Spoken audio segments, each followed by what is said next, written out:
Hello everyone. तो आज हम लोग देखने वाले हैं लर्निंग एंड टीचिंग अधिगम एवं शिक्षण। ये पेपर सबसे ज़्यादा इंपॉर्टेंट हो जाता है क्योंकि इसमें साइकोलॉजी इंक्लूडेड है।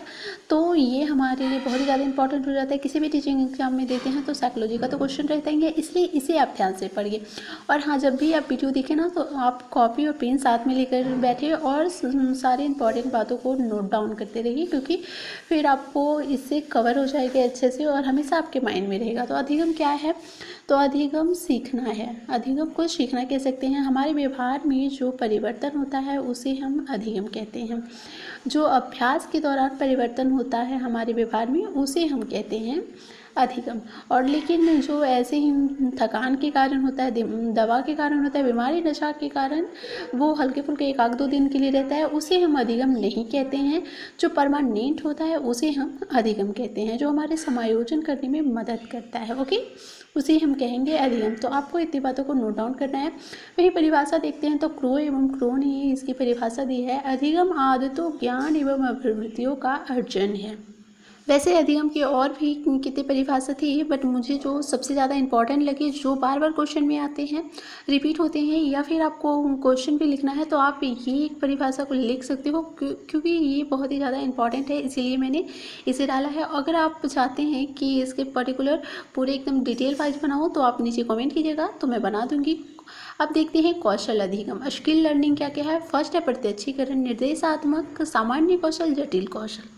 प्रत्यक्षीकरण में बालक रुचि, प्रेरणा व संवेदना के आधार पर जो कार्य करता है, मतलब वो खुद से मानसिक स्वीकृति से कार्य करता है, उसे हम प्रत्यक्षीकरण कहेंगे। वही निर्देशात्मक अनुक्रिया उसे कहेंगे जो कि शिक्षक या प्रशिक्षक की अनुक्रिया का प्रदर्शन किया जाता है और उसका बालक अनुकरण करता है, जैसे डांसिंग, टाइपिंग, ये सब हो गया। सामान्य कौशल उसे कहेंगे किसी कार्य को निपुणता से करने का आत्मविश्वास तथा कौशल उत्पन्न हो जाता है। जटिल कौशल, बालक आत्मविश्वास व निपुणतापूर्ण जटिल कौशलों का संपादन करता है। अब हम नेक्स्ट आते हैं मूल्य पे। मूल्यों का अधिगम, लर्निंग ऑफ वैल्यूज। तो अर्बन के अनुसार मूल्य वह है जो मानव इच्छाओं की तुष्टि करे, मतलब मानव जो चाहता है उसकी पुष्टि करे और उसके मन को शांत करे, वैसे उनको हम मूल्य कहते हैं, मूल्य अधिगम कहते हैं। आई होप आप सभी को क्लियर हो रहा हो। अगर आपको कुछ भी डाउट लगे तो आप नीचे कमेंट सेक्शन में कमेंट कीजिएगा, मैं सभी का रिप्लाई दूंगी। और फिर आप और किस टॉपिक पे चाहते हैं वो भी आप नीचे कमेंट कीजिएगा, तो वो भी आपको मिलेगा। तो वही मूल्य के अंग नेचर ऑफ वैल्यूज में हो जाएगा ज्ञानात्मक, भावात्मक, व्यवहारात्मक। तो ज्ञानात्मक में आपका आ जाएगा। तो अब हम देखते हैं अधिगम या सीखने का नियम। आशुबेल ने इसके 4 नियम दिए हैं: रटकर, अर्थपूर्ण, समझकर, खोजपूर्ण। तो रटकर वो हो जाएगा जो कि, तो रूट लर्निंग क्या है? रूट लर्निंग में वैसा होता है ना कि जो स्टूडेंट होता है वो सिर्फ रटने पे ही जोर देता है और वो उसका कुछ भी मीनिंग नहीं समझता है, सिर्फ रटते जाता है।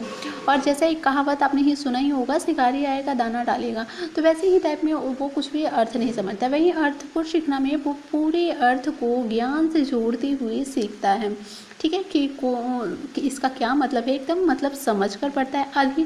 अभिग्रहण संप्रत्यय सीखना किसे कहते हैं?